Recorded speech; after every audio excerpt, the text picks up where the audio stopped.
Anyway, welcome to the third session of our Media Matters seminar with Mr. Neil Treacy of RTE Sport. Welcome today, Neil. Thanks very much. Today's talk is entitled Building Your Profile for 21st Century Radio. Neil, who I don't want to get this wrong, Neil. You are a Limerick man, aren't you? I am indeed, yeah. Okay. It didn't want to get off on the wrong foot right from the get-go. But Neil, who is a Limerick man, and he's a graduate of one of our first BA classes, actually, in the journalism and new media. The first one, actually. Yeah. Was it the actual first one? Started 2008, and we graduated 2012 there, so 10 years ago. 10 years ago, there you go. Yeah. Okay, so the history makers there, Neil. Graduated in 2012. His has been a pretty classic slog up the sometimes slippery ladder of working in sports radio, particularly. He was a sports reporter with Sports Joe for 6 months initially, then did a stint with FM 104 while also freelancing with the 42 sports website. Went from there as a sports reporter into Today FM for almost 4 years. And was a producer for Premier League Live, among other things. And after that, he was a producer for Off the Ball for almost 4 years there, which is one of the most popular and best loved sports programs in the Irish media. So it's been all about the hustle and the slow but steady climb towards the job I think that Neil wanted all the time, which is, as you know, being able to specialize 100% or almost 100% in rugby, because I think rugby has always been the main love, hasn't it, Neil? It has, yeah. He's been with RTE as a multimedia rugby reporter with RTE for the last just over a year, and he covers all of the provincial and international rugby, and that's his kind of specialized beat. So he's covered all of the bases really in sports multimedia broadcasting in his career. And today's talk, I suppose, is about the climb a little bit, isn't it? Just about how to build your profile and how to proceed kind of step by step up that sports radio ladder. So I think, Neil, the format today is Neil's going to chat for about 45 minutes or so, and we should have plenty of time for questions at the end. And I suppose any questions as he goes, or you'll be inviting feedback as you go, Neil. Just put up the hand if anybody has anything to say. In the meantime, and if you're asking a question, just put up the hand and turn on the camera as well. I think, Neil, you like to see the whites of their eyes as you're talking a little bit, don't you? Yeah, no, 100%. Throw up the raise hand function. I suppose that through each topic, maybe at the end I might just invite a couple of questions, and if there aren't, we'll move on.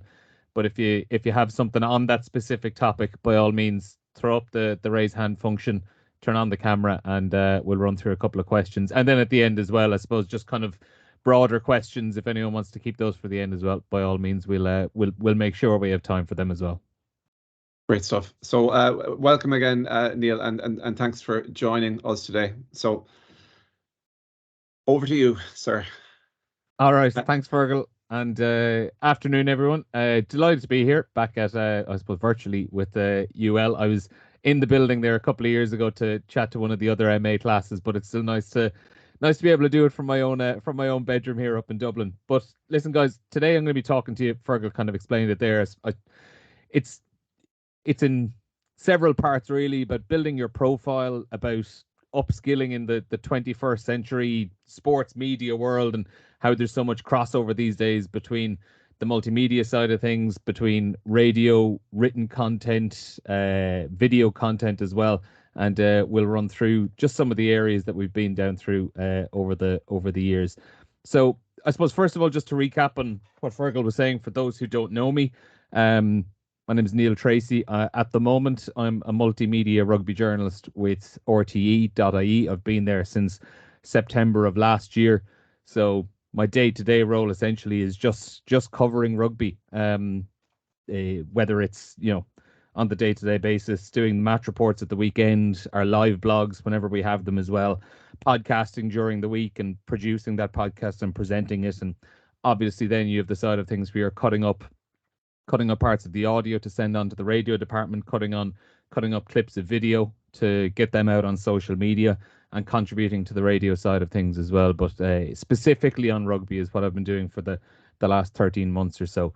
Before that, I suppose when I came out of UL in 2012, it was a pretty difficult time all round in journalism. There really wasn't much work around at the time.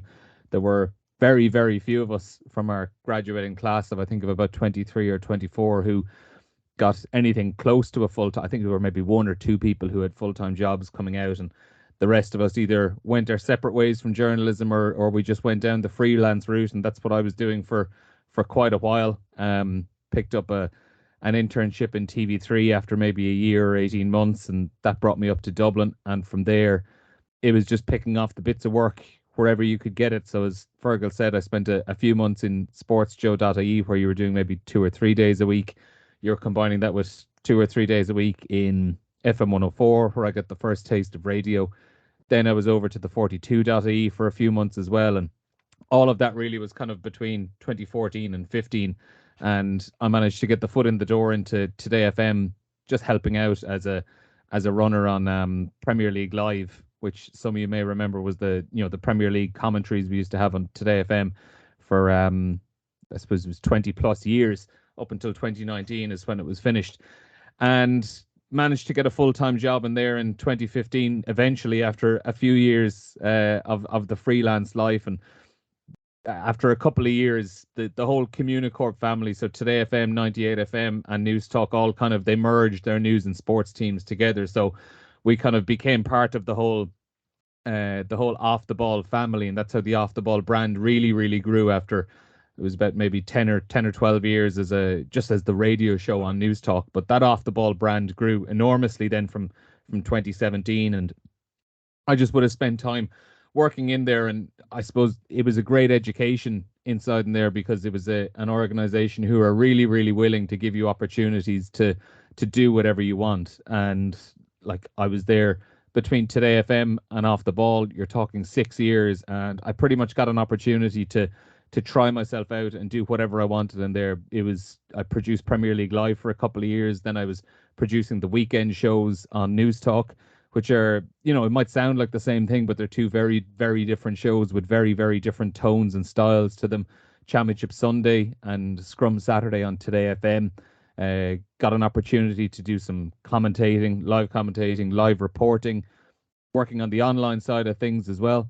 And also then working on the weekday show, and doing producing those shows, presenting those shows from time to time, and also news reading. So it's an organization that are doing so much, and to be honest, doing so much with such limited resources compared to what I've been able to see in RTE. But for people who can ever get an opportunity in there, it's a place where you will learn so much. So to start off, I'll just share the screen here with you now as well, of a few slides to go through. So the first topic really I want to go through is about establishing yourself and building a profile. And I'll just 1 second, I just need to hop out here and share the screen. Just a moment now.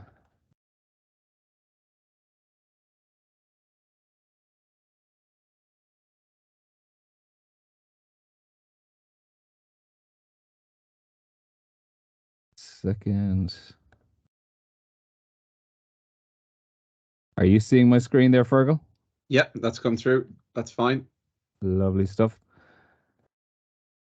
So yeah, the first slide we'll go through, establishing yourself and building a profile. So the first thing really is, what is your niche? What are you bringing to the picture? And when I was coming through after a couple of years of going around and doing match reports, I suppose the way you want to get noticed is probably the best way of putting it. So for me, it was, I played a lot of rugby all through my life. It was the sport I probably felt I knew most about, and I played in the front row. So specifically what I was able to bring was, I used to try do a lot of analysis at the, initially it was through initially was just kind of screen grabs and trying to show people the pictures that were emerging on lineouts and scrums, where maybe the average rugby fan wouldn't necessarily know too much about.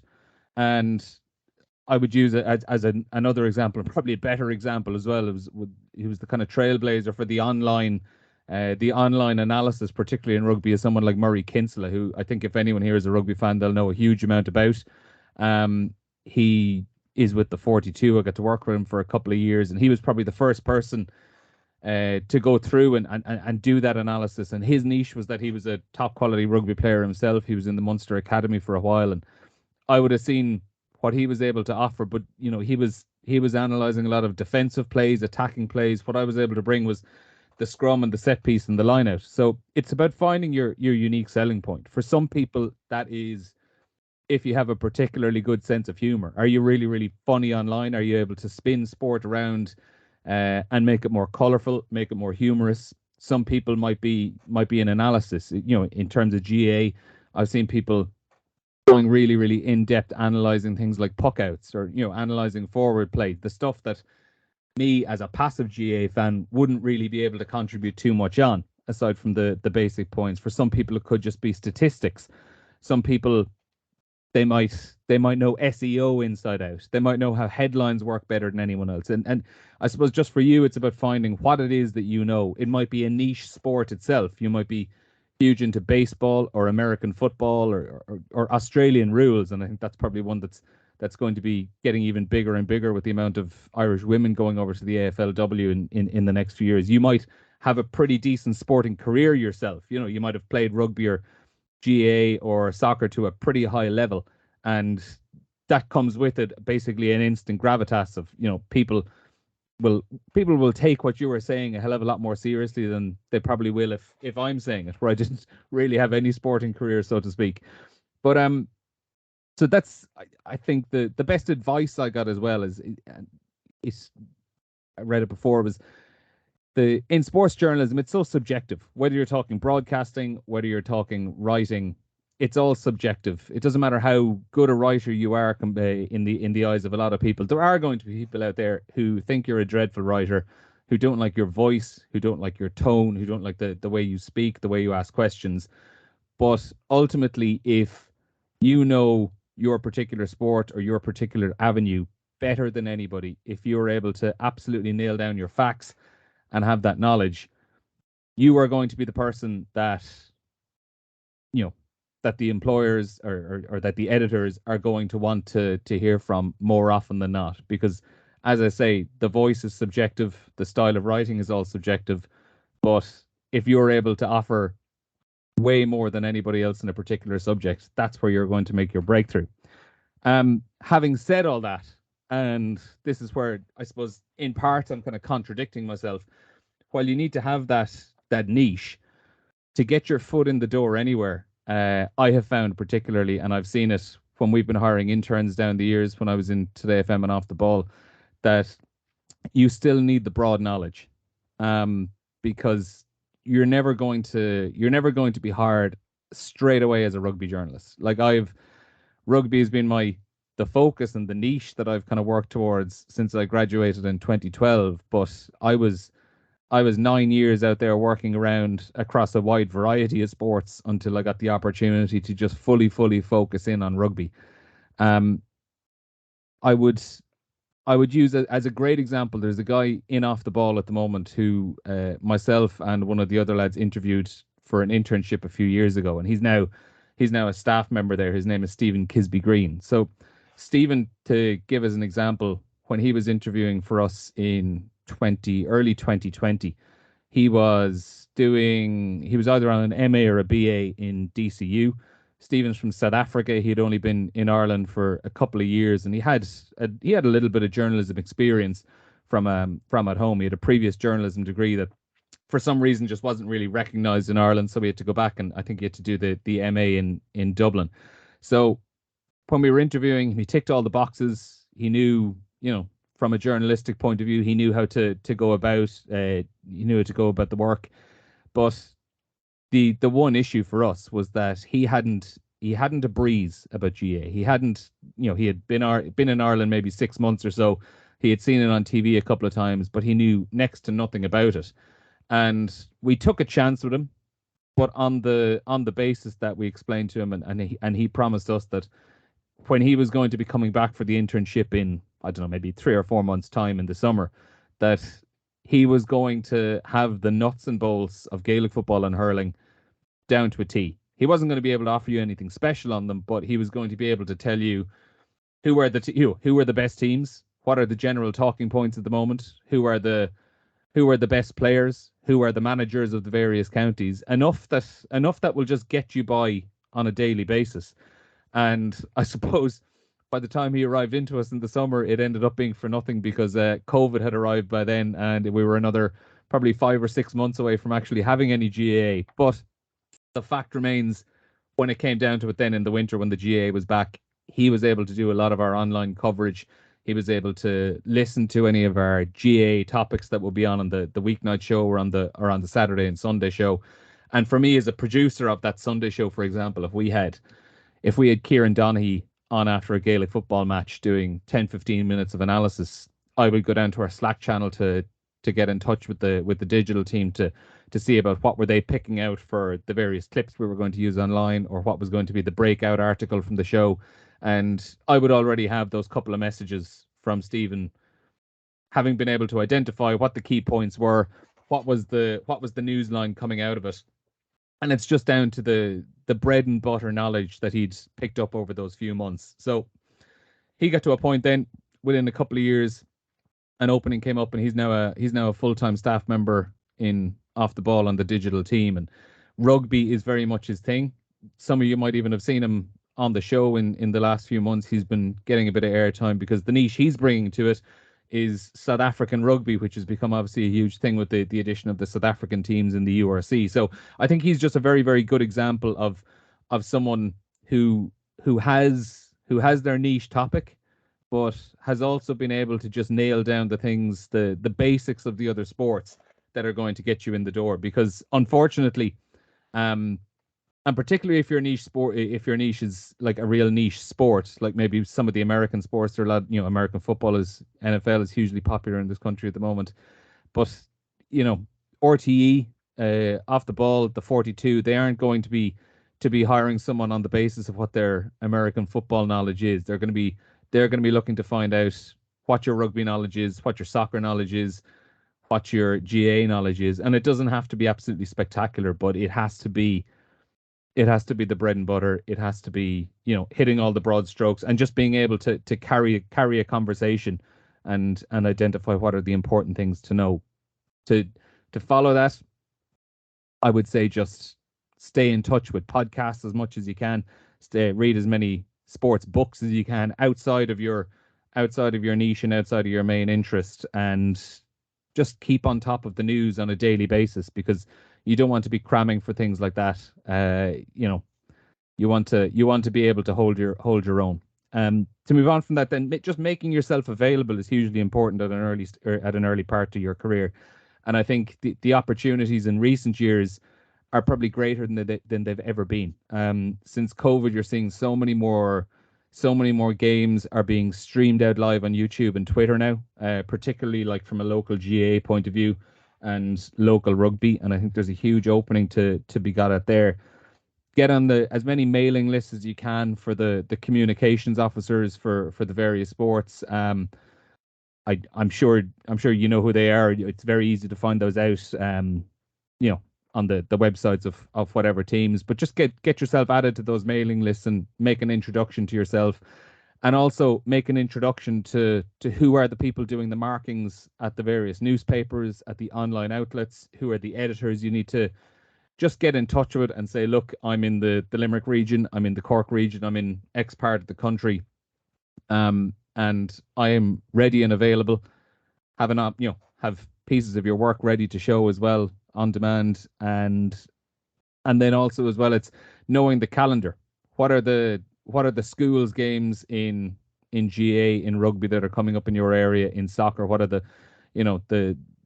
local matches that are going to need some level of national coverage? There are people like the Irish Examiner, for example, carry a huge amount of local GA coverage, and they're always ready and waiting to take on people. I know RT, they would have a lot of stringers for local GA and for local soccer or League of Ireland soccer as well. So find out who are the people making those markings, who are the people you need to introduce yourself to, and get in touch with that way. And don't limit yourself to just one platform or just one website. If you're going into this freelance world, you need to be flexible. You want to be available to write. You want to be able to contribute on radio, because I think with the way this world is going, so much of that is just blending into each other as well. When you are there at games, I think just acting like you belong is a really, really important part of it. I think what we do see a lot of with the more inexperienced people are just being starstruck by the sports people involved. I would say selfies in the press room or selfies when you're interviewing people is a big no. And then also just then as well, acting like you belong. Introduce yourself to the people, to the other journalists who are there. If you don't know them, if you recognize them, and just want to kind of make sure that they remember a face, let them know who you are, let them know who you're working with, let them know that you're available for as many games as possible, or that you want to be, that you're looking for as much work as you can get. And I suppose that the final little small point in this is just social media presence. So when I would have been coming out of college, Twitter was pretty much the only real social media presence people would have had. Facebook to a small extent, but that was really just a personal tool rather than a professional tool at the time. But nowadays, like, people can have their own YouTube channels. They can have their own TikTok channels. I don't personally use TikTok. That one is just come on a bit too recent for me. But there are, let's see, be wary of what you post, obviously, as well, is a really, really important thing, and knowing what rights you have around what content you can use. But I think there are just endless opportunities to grow a portfolio and have a public portfolio on social media these days. It's like, even there are people who I've worked with in the past. A fella called Enda Call, who's a digital producer but off the ball. He left last year going traveling, but he has a YouTube channel that has been pretty popular, just talking about Celtic. Like, he'll do some video blogs every week. And I think with the way we've all grown to use Zoom and being able to record here at home, equipment such as microphones isn't really that expensive anymore. You can put together a nice little podcast for yourself. And as I say, it's just an instant way of promoting yourself publicly. So I suppose the bulk of the chat we're going to do as well then is, I'm just going to run you through the various stages of producing a radio show, because for probably 4 or 5 years, probably a good half of my career so far, producing radio and sports radio has been the kind of bulk of it. So there's 3 parts of it really. There's the pre-production, there's the directing, and then there's the post-production. So we'll start with the pre-production, building the show, and it's what you want it to be. And I've worked on quite a few different shows, and they've all had their own pace. So, for example, with Premier League Live on Today FM, that was a show where we had a live commentary. We had reporters out at 6 or 7 other grounds who were all ready to come in with goals. So that was hugely fast-paced. You were just going non-stop. You were going from one ground to the other, picking up the reports, 30 seconds at the time. Compared to when I would have moved then to maybe the Saturday or Sunday show on Off the Ball, and on a particular day when it might have been relatively quiet. Most weeks we would have had Premier League, but there are international breaks and things like that where there's absolutely no real live sport on a Sunday afternoon, and all of a sudden that's where the pace of the show just completely drops, and you're into a more relaxed chat. You have got a way longer time that you're on air. Like, for example, on the Sunday show on Off the Ball, you're talking a 6-hour show. And if you don't have too much live content on that weekend, you can spend as long as you want. You can flesh out topics way more than you want. I'd use as a comparison then maybe something like the comparison between even just Off the Ball on a weeknight show, the Monday to Friday show, which is 3 hours long, compared to Game On 2FM, which is a 60-minute show. Now, on Game On, they're probably fitting the same amount of topics into their 1 hour show as Off the Ball will, but Off the Ball will probably spend 40 minutes chatting about, the main hurling point of the evening, or they might spend 40 minutes doing a review of the weekend's football. Whereas on Game On 2FM, that same slot is probably only getting 10 minutes. And that's when the pace of the show has to be way faster. You have to just be hitting the real bullet points compared to one off the ball, where you can actually break out into a 10-minute tangent for all you want. So it's just figuring out how long you have to work with, what are the various topics you have, how much live sport do you have around it as well, and how that will dictate the pace and the pace and the tone of the show. The other bit, and this is the really, really important one: plan for a disaster. I know people say if you fail to prepare, you prepare to fail, but you need to be preparing to fail when you're putting together a radio show. Unfortunately, because so much can go wrong outside of your control, and you just need to be ready to tackle that straight away. Since COVID in particular, we would have been using way more phone lines and Skype lines, and we would have had less people in the studio with us. I know maybe in the last year or so, on Off the Ball, they would have had more guests coming back into the studio, but by the time I left, we were still very much in the midst of COVID, and it was still very much having people on phones, having people on Skype lines, and there's so much you need to check there. Like, for a start, you need to make sure the audio is right. You need to make sure there isn't a delay on the line. You need to have their phone or their email address at hand, ready to go to test it out. What's the video going to look like? That is something that's become really, really important in the last few years as well. Since we're now streaming shows online, you need to have a nice background. You need to explain to people that the sun can't be shining in from behind them. Do they need headphones? Do they have a decent microphone on their laptop? What's the lighting like? So there's so much you need to do, and like normally what we would do the hour before a show, you're getting in touch with all your guests if you have them lined up, and you're just getting them to sit in front of their phone or their laptop just to make sure you have everything all right, and making sure that they know exactly what time they're going to be on. Because the last thing you want is trying to connect with someone and trying to test out a line where you're having issues and you're coming back from an ad break in 60 seconds. Then another aspect of it is it a pre-recorded slot, or is it going to be live on the air? Like, how much of the show has to be live on a given night? If you have, for example, if there are 2 or 3 really, really important games that you're going to have to be coming back and getting updates on, it's not much use to you to pre-record a 25-minute interview, because you might have to go back and take 2 or 3 goal updates. So a lot of, depending on what coverage is on a given day, is going to dictate how much pre-recorded content you can have. Are you going to need to be flexible with it? Having backup content then as well is hugely important, because the ultimate question is what happens if something crashes. If you're over live for a Premier League game for a full match commentary, and 10 minutes into it the line drops, what are you going to do? Now, 9 times out of 10, it's going to be absolutely flawless, and you can have a pretty easy afternoon sitting there with your feet up in the studio. But I'll give you one great example. It was 2019. It was St. Patrick's Day. I remember it well because it's actually burned into my head now. And I was presenting the show that day on the Sunday, and we had Fulham against Liverpool. And because it was Paddy's Day, it was a bank holiday weekend on a Sunday. So, the main presenter was away, so I was able to slot in and present, but it meant that we had a very, very inexperienced producer in that I was trying to just guide along the afternoon. And now it should have been a fairly straightforward day, but 5 minutes into the second half of this Premier League commentary, the line drops all of a sudden.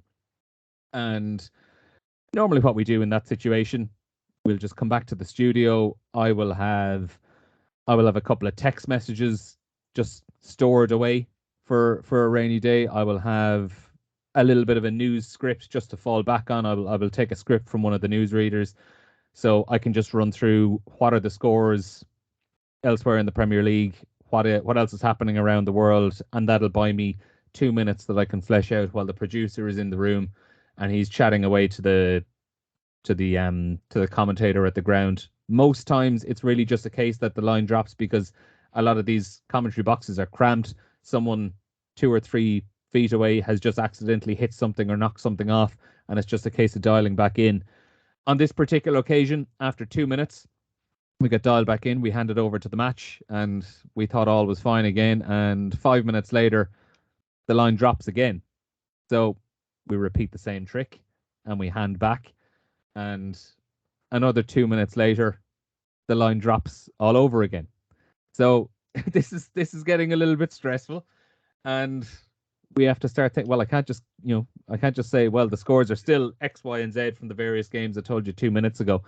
So you take a quick little ad break, take a short little one, 2 minutes at a time.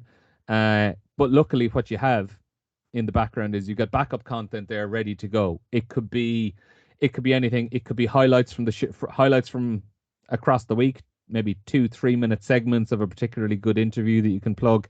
It could be, if there were matches earlier on in the afternoon, it could be post-match reaction from those games. It could be pre-match coverage of something that's coming up later on in the evening. Just little snippets of managers taken off Sky Sports News that are 2 to 3 minutes at a time that can just fill gaps in case of an emergency. Now, this was a particularly big emergency on the day because after the third time the line dropped, we just could not get a connection whatsoever. And there's a lot of time to fill in that situation, but it's about biting it all off in 4 or 5 minute chunks. So you have, I don't know, maybe you have 3 or 4 minutes of an interview with someone from OTBAM a few days earlier. We'll play that out. That buys us 3 or 4 minutes. You'll say to the producer, okay, you go find another 3 or 4 minutes in case we need it, and the other person will just keep checking in with the commentator. That went on until I think we got back to the match around the 83rd or 84th minute. So pretty much we were about 30 minutes just having to take it in bite-sized chunks, 3 or 4 minutes at a time. But what's mad is when you get through that, the next time it happens, all of a sudden it just becomes so much easier. And luckily it's because you have the research done, you have the prep work done, and you have all those things to fall back on in case of an emergency. The other part then is the research and the prep. If you don't have too much live stuff and you're having to rely on, 20 to 30 minute topics, you need to have a brief prepared. And that's where the researchers come in. And that's where the kind of entry level position into the sports production side of things is the researcher. And they're going to be preparing, the large part of their job is they're going to be preparing briefs for a presenter. Now, I was hoping to be able to share an example of a couple of briefs with you, but when I went back to check, it turns out I wasn't able to get back into the old OTB briefs I had, GDPR issues. But really what you're looking for there is it's just about preparing the bullet points, the top quotes, what are the talking points that you need to get through, what are the facts and figures. And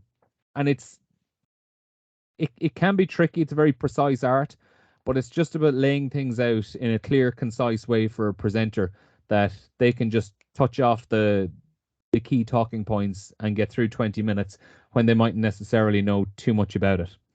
So that's the pre-production side of things. If you're going into the actual production on the day, this is the keeping a cool head in a dry pants segment is what I like to call it. So there are two big parts of it here. And first of all, I'm going to talk about if there's controversial topics, which there are a lot.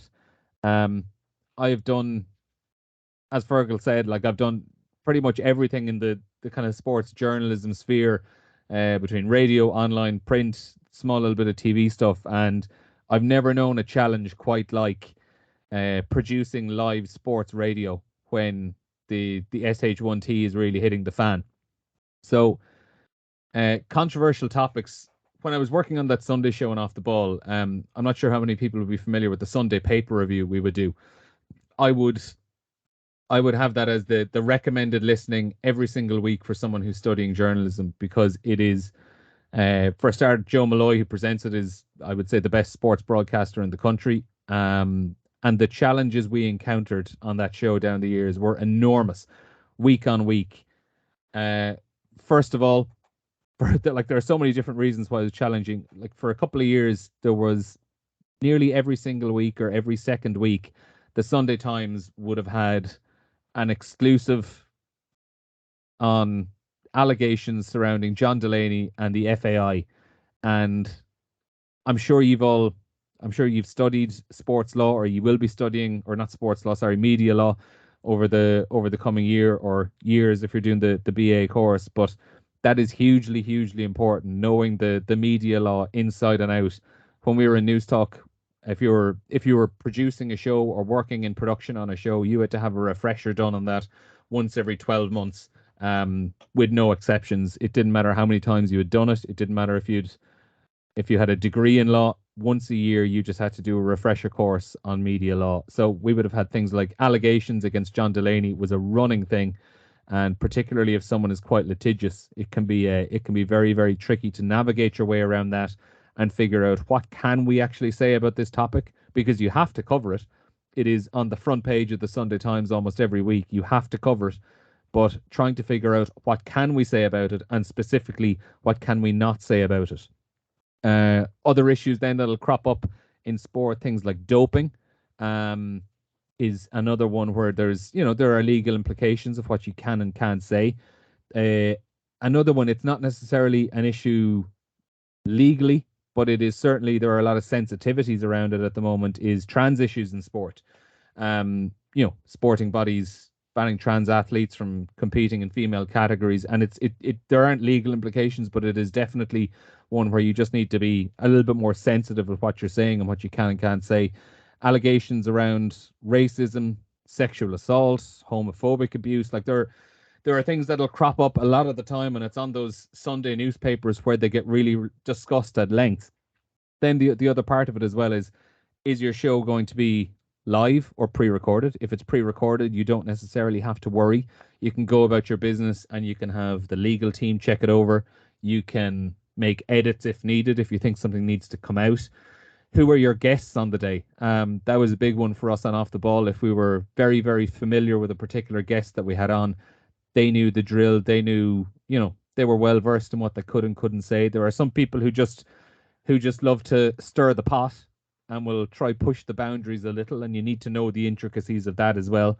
And there are some people who just have an axe to grind over a particular person, and that will happen every now and again, and you have to be really wary about the things that they can and can't say, because particularly if you are live, and this is where I get to the next part, knowing where the dump button is the dump button is your safety net.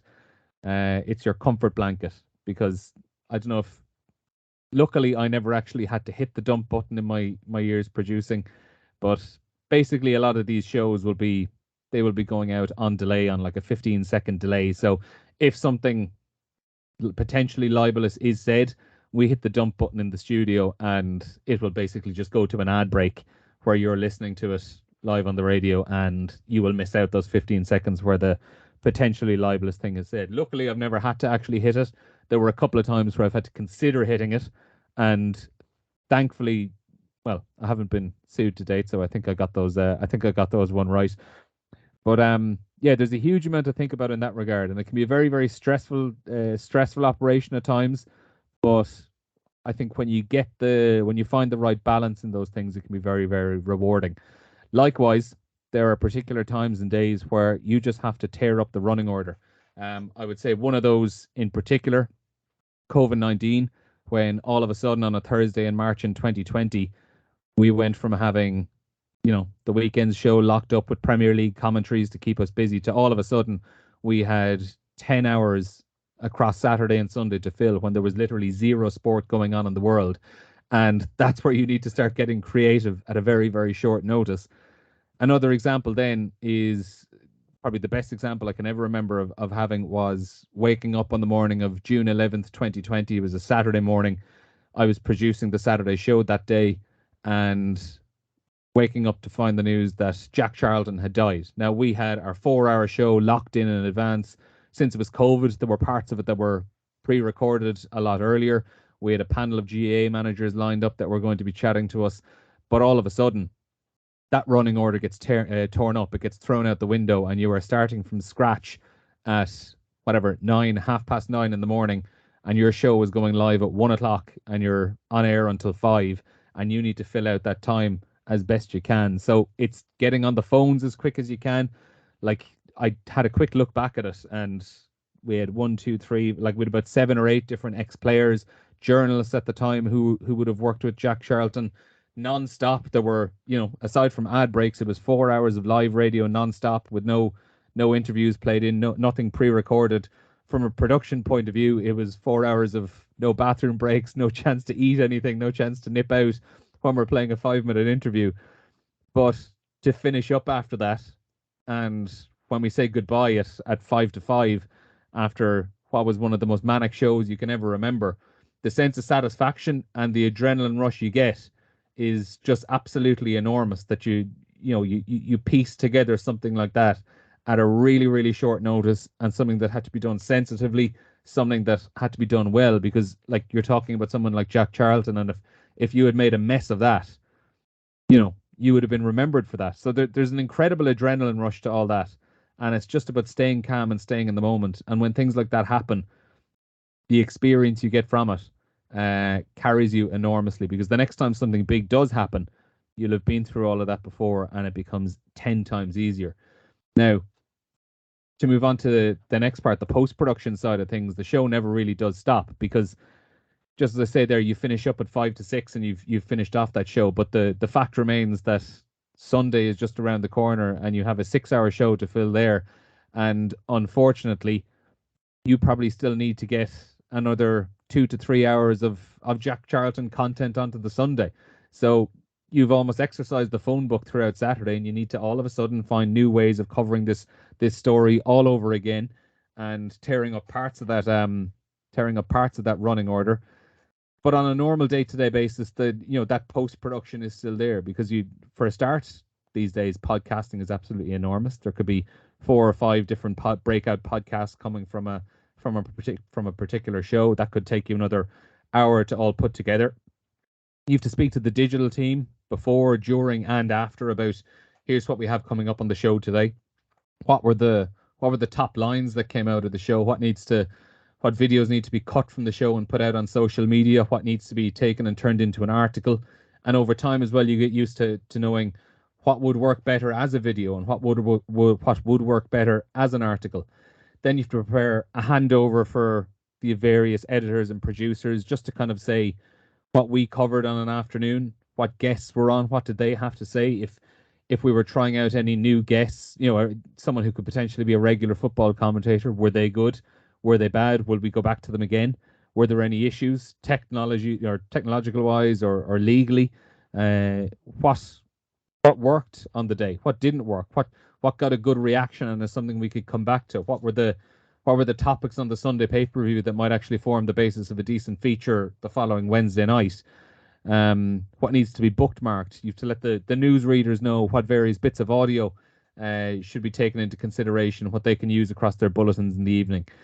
And then also there's the streaming side of things, because sometimes there could be breaking news 10 minutes before the show is about to go off air, or particularly on, I would have said, like maybe on the weeknight show, it's a big Champions League evening in particular is where this could happen, where there's an absolutely enormous result or a massive goal goes in at 5 to 10 just as you're coming off air, and it just doesn't feel right to leave it sitting there and have the show end. So luckily, because you're streaming online and because you're out, across various platforms, just because you've gone off the FM, you can still keep going online. And it's something we encountered as well with our Sunday pay-per-views, to go back to where on a lot of days probably would have had 2 Premier League games, and just time-wise, you're not really able to fit a 60 to 90 minute pay-per-view in there. And unfortunately, if you don't give the people the pay-per-view, it's a very, very popular topic, and they will give out a lot. So what we used to do most Sundays, and what they still do, is maybe at 11 o'clock in the morning, you'll pre-record a Sunday pay-per-view. You'll play out 15, 20 minutes of it on the air, maybe early on in the show or towards the end of the show. But you're able to turn 6 hours of sports content into 8 hours of sports content across various platforms as well. I'm conscious of time as well. There were another few bits I had here, maybe just around the challenges of COVID-19. Because I do want to leave a bit of time here for questions as well around the challenges of COVID-19, but interestingly as well, the opportunities that it created. So there was, for a long time, probably about 18 months or so, there was absolutely no certainty around planning. You could have games scheduled for a weekend, and those games are getting cancelled at a tiny notice. As I said, for the first lockdown, you have 2 days to fill 10 hours of sports content, and there's literally zero sport going on in the world. So it's about getting creative. Games cancelled at short notice. Always having backup plans is just so important there as well, and having content that might have been online. So they OTB, for example, would have a huge amount of online shows that never actually make it onto the air, but they're an excellent fallback for when things do get cancelled, that you can fall back to them. The access to guests obviously is huge, and that was an opportunity that COVID provided, where normally for the big panels that we would do, you always wanted to have people coming into the studio, but within maybe 2 months of COVID, we realized that all of a sudden we had access to guests around the country who had to make very, very little effort to get onto our show. And all of a sudden they were way more keen to come on because they didn't actually have to get into their car and drive up from Cork or Limerick or Galway up to Dublin. And that's something that has stayed to this day. You'll probably see a lot more guests on Skype. Now, having more guests on Skype obviously leads to quality control, because the flow of the conversation for a start just isn't the same as it will be with a face-to-face interview. But then also you have the audio and video issues that I explained earlier on, where you just have to be really, really on top of things with checking in early, being a what type of room are they in, what type of light do they have. Then there's other parts, just you were no longer a slave to the diary, and it gave a lot of us an opportunity to bring out projects and work on projects that we never would have had a chance to work on in a normal week, where there was a full calendar of sport. And that led to, as I said, the endless well of nostalgia that we all fell back into for about 6 or 7 months of content there. And then just trying to figure out how much, trying to pull yourself away from that nostalgia was really, really difficult as well. And then the other part was the obvious long-term work-life balance that it probably made you think a lot more about how much you had to be in the office, how much we could actually produce from our own homes, how many podcasts we could record without having to book a studio once we just had some decent equipment here at home. I had some quick commentary tips there. I might just skip over them because we're up to 10 to 5, and I'm pretty sure I saw Don O'Sullivan was in giving you plenty of commentary tips before as well. So I'm sure I would just be repeating a lot of what he had to say there. But if you do have any specific questions on it, by all means, let me know. And I might even, Fergal, if you want, I might even just open the floor up now to questions if people want. Great. Thanks so much for that, Neil. That's been really interesting. Folks,